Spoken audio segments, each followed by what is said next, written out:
And full kudos here. This is a permutation of what Donald Miller said, who's a great writer, and he has a number of books. And he talked about the first element. The second element of that quote is the part that I added to it, about heroes using pain and villains being used by it. And so one of the things for people who are not where they want to be is that they have pain, like oodles of pain. And I remember when I was starting out, I was looking for passion. I was looking for purpose. I was like, I just want to find something that I'm motivated by.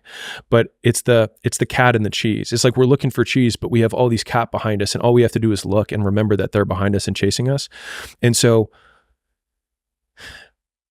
if you have the cat and you're staying in your current situation, you're being used by the cat. Right? You're being used by the business owner who, it doesn't treat you well and is, and you're in this job that you don't really want to be in, right? Or you're being used by the situation or the context of the relationship that you're in with the girl that you're like not that into, right? Versus saying like, this is terrible. And because of this terribleness, I now have something that I can run away from. and then like, rather than not looking at the knife or trying to take painkillers to not feel the pain, it's like completely sobering up, taking the knife and twisting it in your own heart and being like, I'm going to fucking do something about this. And I think that that's what the heroes, like if we're heroes in our own story, it's not avoiding pain. It's choosing from the very beginning, the alchemy, which is like, you have these terrible situations. It's like, and you have the opportunity to turn them into magic and skip or shortcut all the growth you're going to have in a really short period of time simply by twisting the knife and being like, I'm going to do something about it. I think being really specific about your pain is helpful. So like, even being specific about the cheese, really specificity in general is helpful, but like even more so, like what is twisting the knife? Like how do you operationalize twisting the knife, right? Instead of being like, I hate my life, right? I hate the way Andrew makes me feel when he says that I'm a piece of shit and I'm not going to amount to anything, because he's right. Like, why does it hurt me? Like if someone says, Alex, you're a piece of shit, you're not going to amount to anything. If someone accuses you of being poor or fat. Right. I'd be like, I have evidence to the contrary. So this will probably not bother me. But the things that bother us are the ones that have an element of truth, or sometimes not an element, are comprised almost entirely of truth, and we just don't want to look at it. And so I think it's the twisting the knife is looking in the mirror and saying, what if they're right? Good shit. But success is the only revenge. Yeah. It is such a lovely, there's that, Let me tell you the story behind it. Damn right. Yeah. So I was 15 years old. So this was really early in my life. Still jacked. Always jacked, perma-jacked.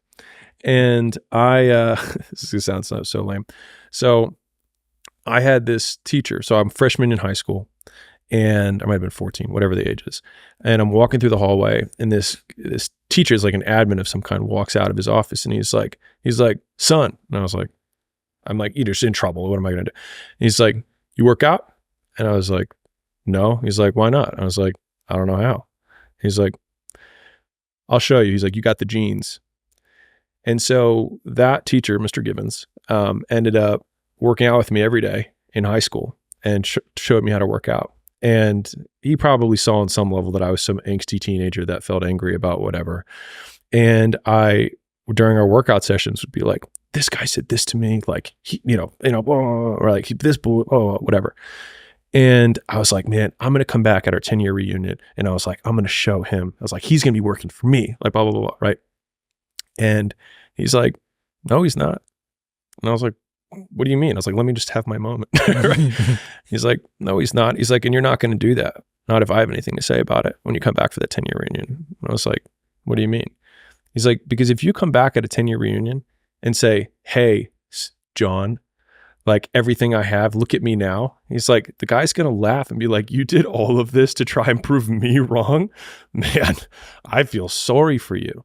And when he said that, when he actually played out what my like revenge fantasy was in real life, I realized it looked stupid. Petty. Yeah.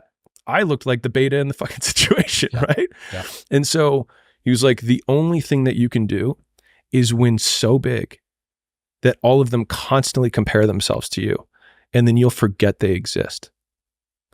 And that's when he said, success is the only revenge. He's like, it's not the best revenge. He's like, it's the only one. There's no other revenge. because everything else is petty. Everything else does show that you were thinking about these people all day long, which means they win by default. He's like, all you can do is think about your goal and winning. He's like, and when you win, that's when you become so big that they shrink into irrelevance. You cast a shadow that no one even can see them behind you.